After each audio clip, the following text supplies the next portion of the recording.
Hello, my name is Maria Victoria Alcocer Araníbar, and in this presentation I'm going to talk about the role of women in the medieval period and the Elizabethan age. Well, in the medieval period, it started in 1066 and finished in 1485. In this period, the Catholic Church was a strong institution. It had a huge influence over people from all social classes. They trusted in the guidance of the church and they lived according to their rules. Because if they followed their teachings and had a moral life bearing all the possible suffering that it may entail, then after death, they would gain salvation. Such was the power of the church that they decided what was the truth. And in this case, those moral teachings were the absolute truth and nobody could question them. Unfortunately, those moral teachings affected women's position at the time because their role as women was defined by the interpretation of biblical texts that were preached by the church. And one of the interpretations of the church was that women were inferior to men in terms of intelligence and strength due to their origin in the Bible. Let's remember that God created Adam first, and then he created Eve using one of Adam's ribs. And the interpretation of this was that since a man existed first, men were superior and women had to obey them. In addition to this matter of our origin, we have to remember that Eve was also the one that tasted the forbidden fruit and tempted Adam to do so. The result of this was that women were seen as morally weaker and also as the origin of sin. Up to here, all were negative characteristics. One of the results of these teachings were that women were taught how to be submissive, obedient, they had to be modest. That's why the girl from the painting has a piece of clothes that covers her hair. They had to protect their virginity because it was a gift from God. And they had to take care of the image that they projected. They had to take into account all these requirements if they wanted to be considered as respectable members of society. Another consequence of those extreme teachings were that women could be seen as two opposite poles. On the one hand, they could be devoted wives or educated virgins, such as Virgin Mary. And on the other hand, if they dared to go against the norms of this patriarchal society, they would be considered wicked, immoral women, such as sinful Eve. And these characteristics, these two poles, can be represented in the literature, can be seen in the literature of the time. That's why I have selected two tales from Chaucer, from Canterbury Tales, that represents the potential of women. The Wife of Bath represents the negative potential of women, and the Prioress represents the positive potential of women. The Wife of Bath, she's an experienced woman that goes against those values that restricted women at the time. She says that she had 5 husbands, which was not well seen at the time, and she's not ashamed. But in fact, she questions the origin of those judgments, and she uses the Bible to do so. She says that the Bible doesn't say that she had to have just one husband. she says that God didn't command virginity. What is more, she says that he didn't create sexual organs just to differentiate men and women, that they commanded people to increase and multiply.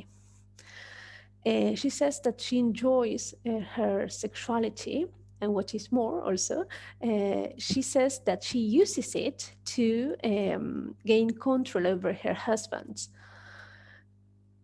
Thus, she manipulates them and they satisfy her desires, her demands. The wife of Bath is a powerful woman, but society judges her because she is what could be considered a weak woman due to her unacceptable behavior towards the traditional moral values. Well, on the other hand, we have the prioress. She's a woman and she's a representative of the church. We know that she is a well-educated woman, that she can speak French, that is the language of nobility. She feels pity for animals, and if we pay attention to her behavior and manners, we can deduce that she comes from a wealthy family. All these characteristics indicate that she can be considered a respectable woman. However, Chaucer also mentions that she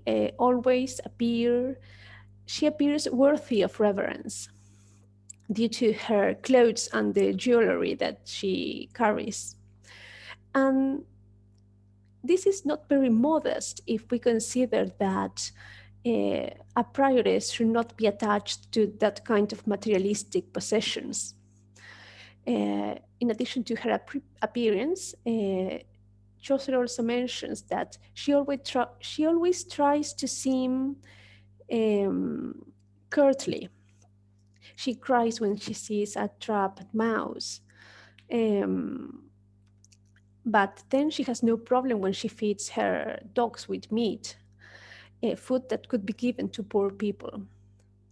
Well, this is ironic, and Chaucer uses this irony to show the corruption of the medieval church.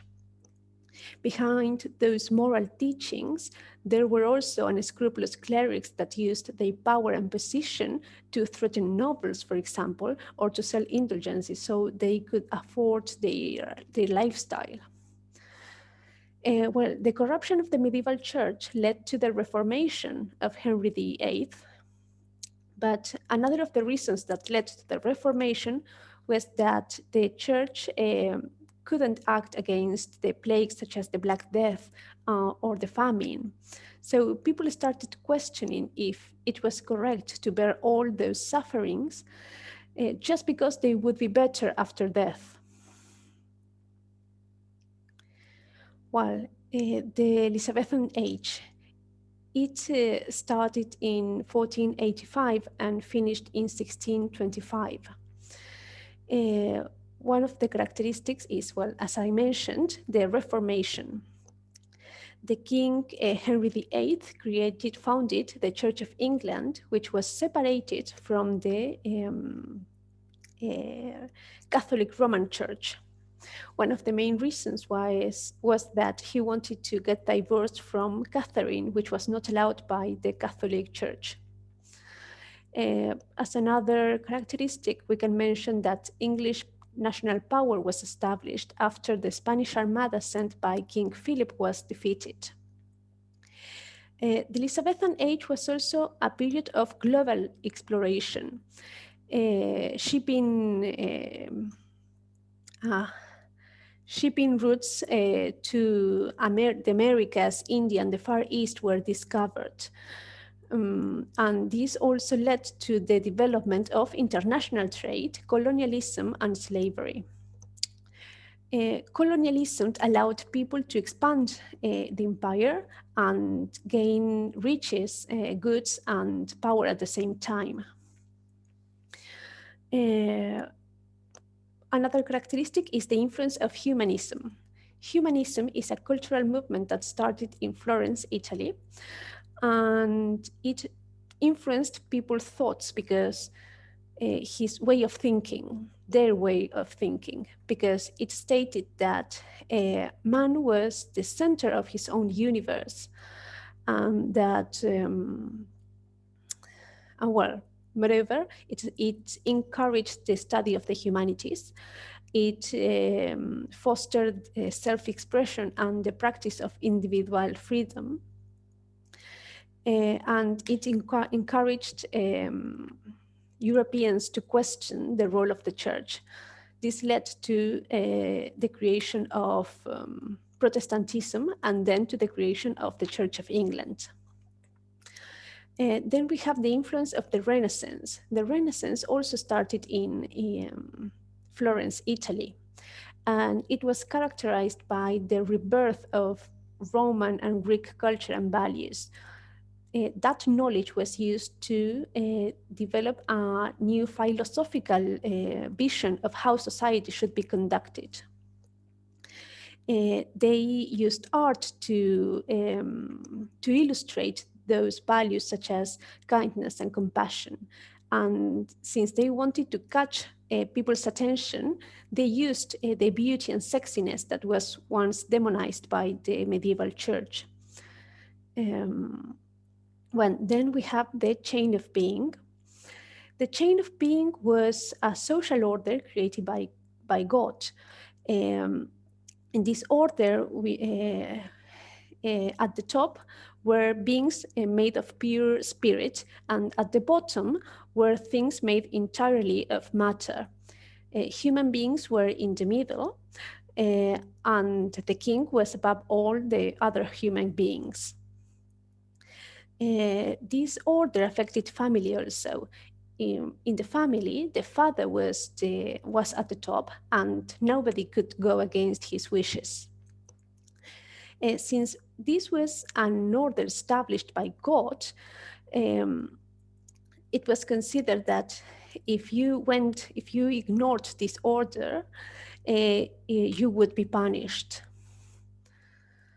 Well, these characteristics can also be seen in the literature of the time. In this case, I associated those characteristics with female characters from Shakespeare's plays. First, we have Ophelia from Hamlet. She's an obedient young girl. She obeys her father's orders during all the play. She agrees to cut off contact with her lover, Hamlet.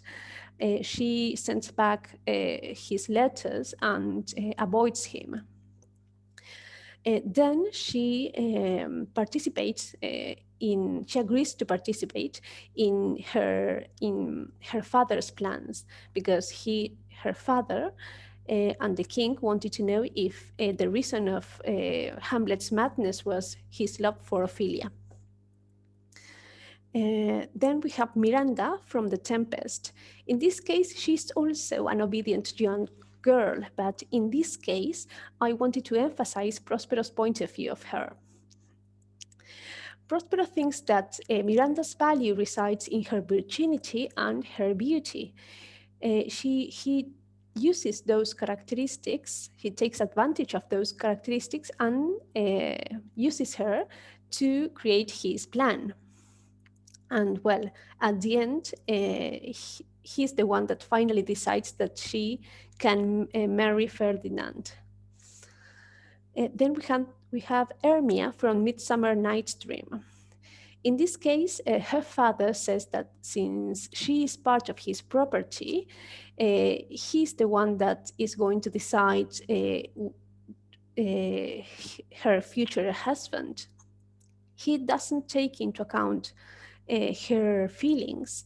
And what is more, he says that if she went against his will, he would send her to her death, which was allowed by the law at that time.